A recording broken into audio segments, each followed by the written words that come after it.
সমস্ত খবরের মাঝে শাহজাহানের খবর না দিলেই নয়, কারণ যেভাবে এই হাল ফেলে তার খবর সামনে আসছে একের পর এক কুকীর্তি। আরো একবার জানতে পাচ্ছি জেল থেকে কিন্তু দিব্যি সাম্রাজ্য চালাচ্ছে শাহজাহান, ফোন ডায়াল করে দিচ্ছে সাগরেদদের নির্দেশ। ফের একবার চাঞ্চল্যকর অভিযোগ করলেন বিরোধী দলনেতা শুভেন্দু অধিকারী।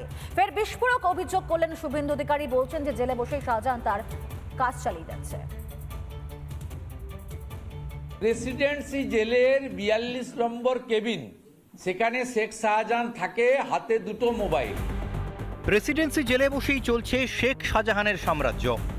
জেলের সেফ করিডরে পায়ের উপর পা তুলে সাঙ্গপাঙ্গদের নির্দেশ।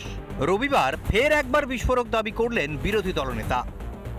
প্রেসিডেন্সি জেলের ৪২ নম্বর কেবিন, সেখানে শেখ শাহজাহান থাকে, হাতে দুটো মোবাইল।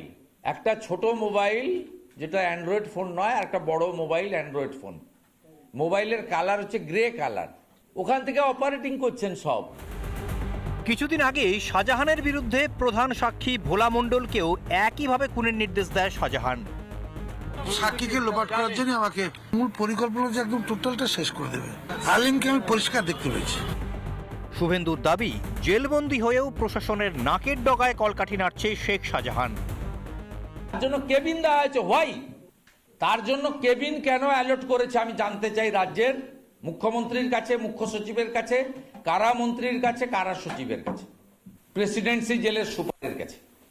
এই মামলা এবং শাহজাহানকে পশ্চিমবঙ্গে রাখা যাবে না। জেলকে ঢাল করে ছড়ি ঘুরিয়ে চলেছে শেখ শাহজাহান।